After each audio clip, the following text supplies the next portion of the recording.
Hello, this is Dean and welcome to Pilot View Productions how-to video on how to change the oil in your Harley touring bike's primary chain case. Every how-to videographer can tell you horror stories about shooting how-to videos and all the things that have gone wrong. But this procedure only carries with it a few simple steps. What could possibly go wrong? Well, let me show you and try not to let it happen to you. This project begins by locating the primary chain case drain plug located here. This is a bear.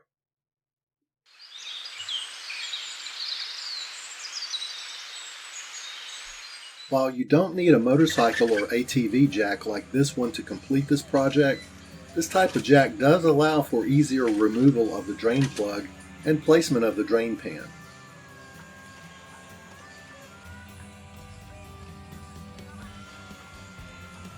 The so-called derby cover shown here has one Torx hex screw at the 2 o'clock position that's covered by the rear passenger footrest. This footrest is removed like this.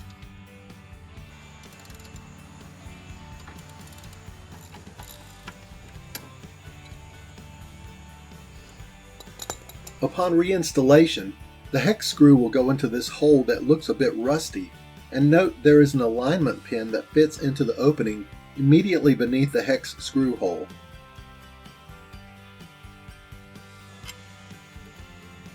I like to reinstall bolts and screws after removal so I don't misplace them. As stated earlier, the jack gives us plenty of clearance for the drain pan. The chain case drain plug can now be loosened and removed. Unlike mine, properly fitting gloves are recommended for this step to avoid a mess, to protect against possible hot oil, and for protection from metal shavings. The tip of this plug contains a magnet designed to grab metal filings originating from normal wear of the internal gears. Clean this plug prior to reinstallation. Grab a hook tool and try and carefully remove the old O-ring from the drain plug. Keeping the old ring intact allows me to more accurately match it to a new one from a Harbor Freight collection of O-rings.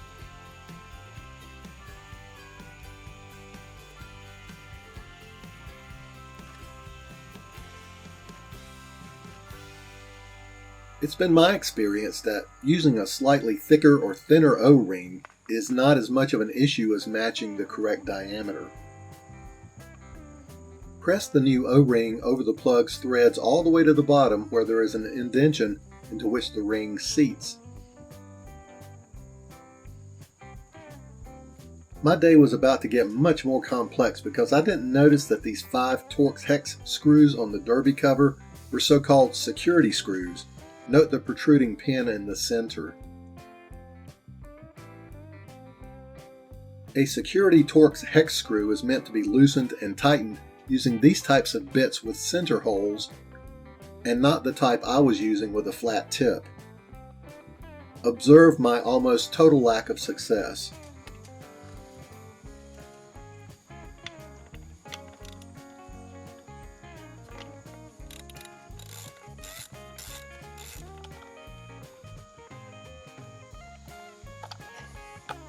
At this juncture, I had not yet noticed that because of the center pin, my flat bit cannot go in far enough to grab and loosen the screws.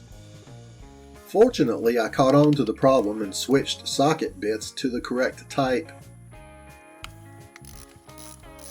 As you can see, using the right tool can make all the difference. Well, usually.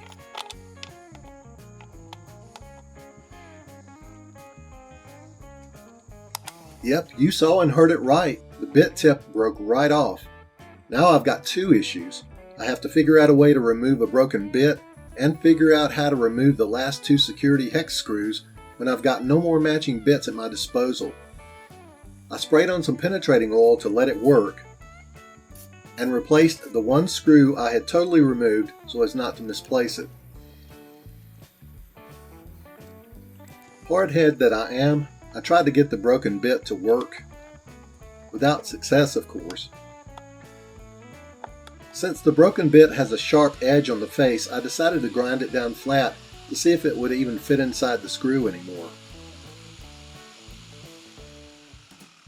What I discovered was the bit gets fatter as it gets further away from the tip, so now that I've ground it down, it won't fit into the screw at all. This calls for an hour-long round trip to the hardware store to get another bit. Before attempting removal again with a new bit, let's wipe off all the flammable penetrating oil and take a flame from a propane torch to the last two screws.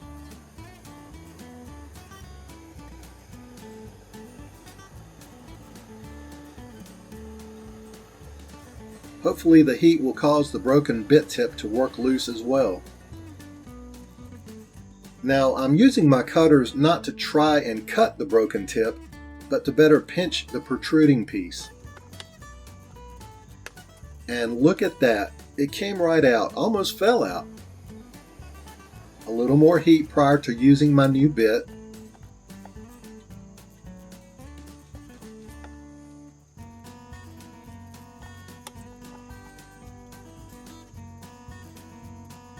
I managed to loosen the screw onto which my last bit broke. Now I'm down to one screw left to loosen. No problem. Feeling a bit more confident, I removed all the screws that I loosened earlier.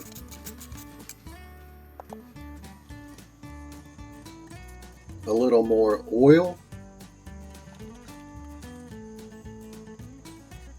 Go easy now, don't want to break another bit. Maybe some more heat.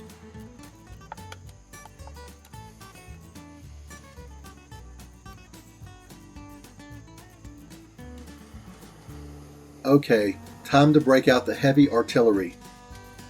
I remembered I got this from my father many years ago. I removed the tip and replaced it with a 3/8 to a 1/4 inch converter, then placed my new socket bit on the end. The tip of this device rotates left or right and locks in place, so that when you tap the end with a hammer, it bounces and rotates the tip of the impact in that direction.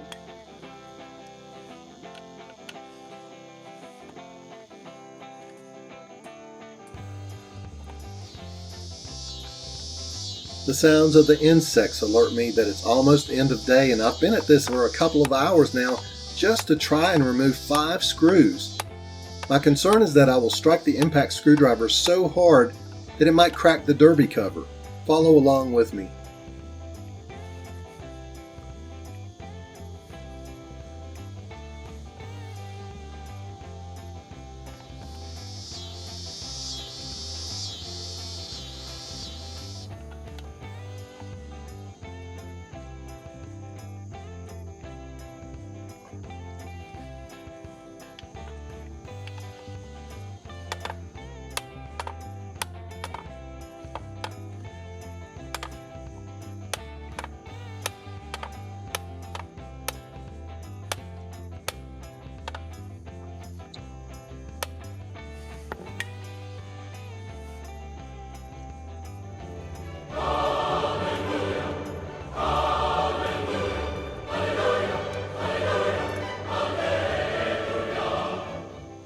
Since I've messed up the old ones, you can bet I'm going to order new screws.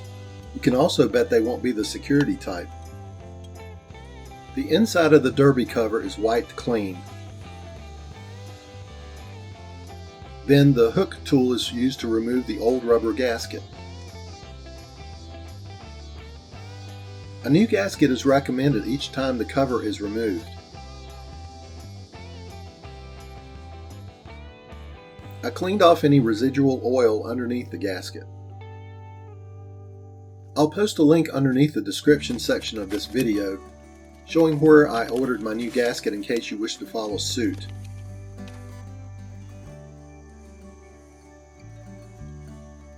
I've installed more than one of these in the past, and initially they all appear to be too large for the derby cover groove, but in fact are not.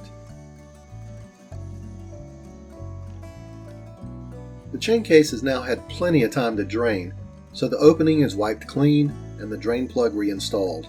You may choose to torque your plug between 14 and 21 foot-pounds, but I'm just snugging the fit tight.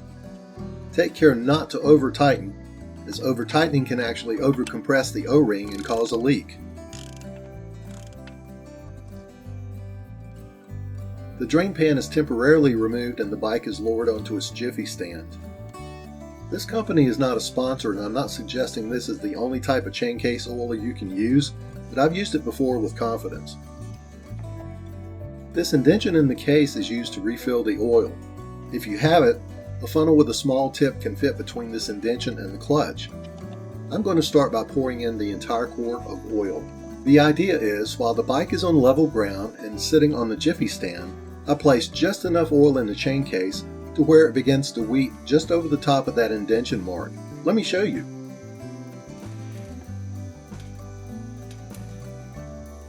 After 1 quart, we're not there yet.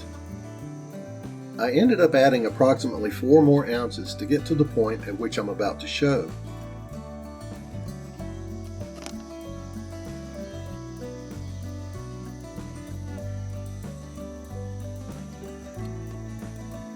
I let the oil weep over the top until it stopped, then wiped it clean. At this point, it's got to be clear sailing. All my troubles are behind me, right? After removing the gasket from the derby cover and using petroleum products to clean all the parts, let's attempt that again. Note that I'm reusing the same security Torx hex screws till my new ones arrive. I've learned my lesson and I'm not over tightening them. The torque specs on these advise between 8 and 11 foot-pounds.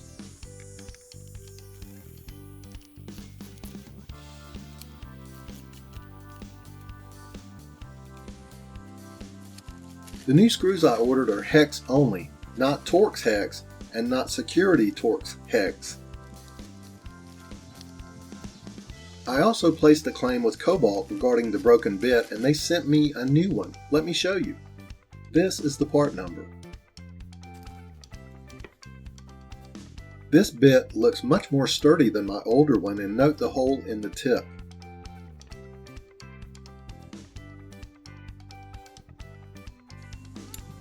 Now, because I have changed screw types, I will need to remove the old screws using my new bit and tighten my new screws using a hex key or Allen wrench or socket.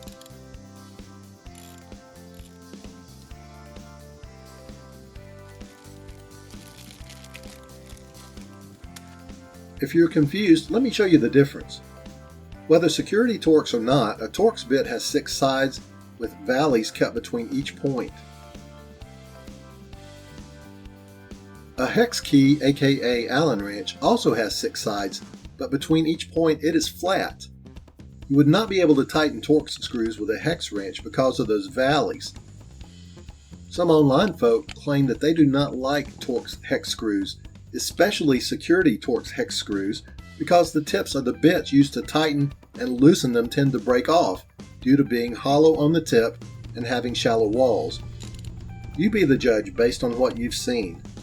Personally, I'm done with them. So all we're doing here is removing the Torx screws using the new Kobalt socket with bit and replacing them with my new hex screws and a hex key or Allen wrench. Again, I'm not going to torque these, just snug them up. After all, it's not like there's a ton of pressure inside the Chaincase.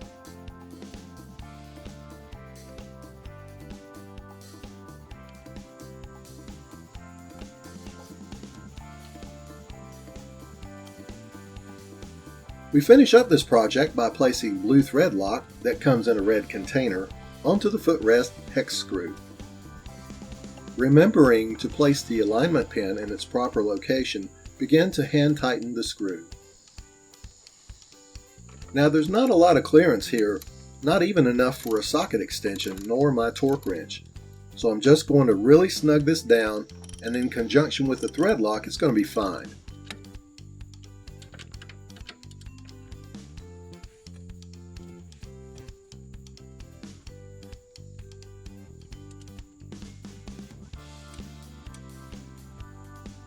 I want to thank you folks for sticking with me during this painful experience, and I'm happy to report this project is complete.